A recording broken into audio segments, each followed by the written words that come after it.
Calls for an independent probe into the deaths of more than 100 Palestinians during an aid delivery in northern Gaza are growing, while the United Nations has condemned the killing and said that the incident would require an effective independent investigation. The French foreign minister says Paris will support the UN's request for a probe.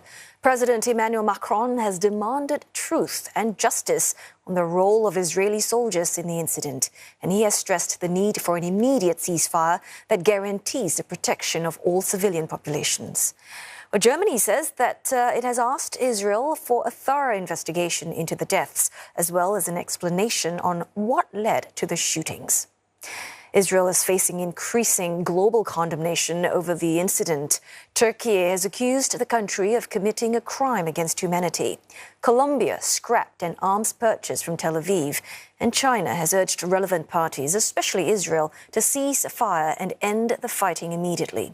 Italy and Canada have also made similar comments, while the US is pressing Israel for answers amid its own probe into the deaths. Well, there have been conflicting reports on how the pre-dawn incident unfolded. Gazan officials have accused Israeli forces of opening fire on Palestinian civilians.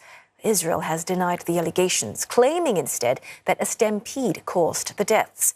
Civilians at the scene insist they were shot at by Israeli forces. And for more on this, Sarah Coates joins us live from Tel Aviv. Sarah, growing calls of global condemnation into the mass deaths of Palestinians in northern Gaza. What sort of impact will this have on the current conflict?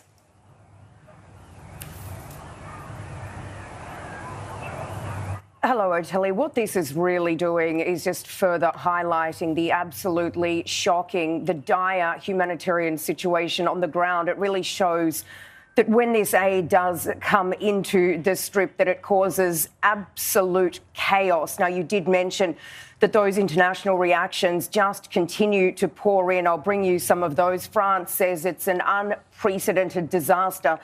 Saudi Arabia, it's urging the international community to take a firm stance by obliging Israel to respect international humanitarian law. China is shocked. Australia is horrified, while Colombia's president is calling this a genocide. Now, Israel continues to say that the deaths mainly occurred through trampling and crowding, but it is admitting that troops did fire on a number of these people when they, quote, endangered soldiers by moving forward. Aside from really the horrific numbers that we are seeing here in terms of deaths, in terms of casualties, it is just really, as I said, compounding the international pressure on Israel to potentially not go forward with this planned ground offensive into the southern city of Rafah, just showing how desperate the situation is there. Well, meantime, there are ongoing truce negotiations. Has this attack affected talks or discussions?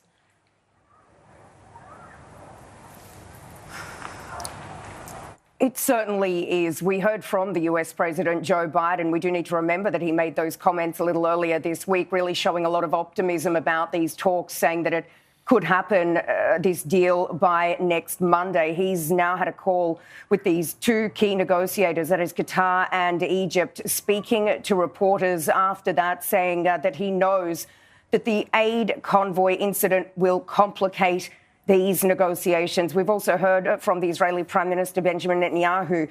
He held a press conference late last night. He is pinning the blame on these stalled negotiations on Hamas. He says that Hamas knows its demands are delusional and is not even trying to move close to an area of an agreement. He says, I can't make a promise at the moment that a deal will be done, but there is so much pressure on Netanyahu, on Biden. Right now, there's a demonstration going on pretty close to where I'm standing. I can actually hear these hostage families yelling through these megaphones. They are calling on Biden to do a deal to bring these people home. Many thanks for that report. Sarah Coates speaking to us live from Tel Aviv.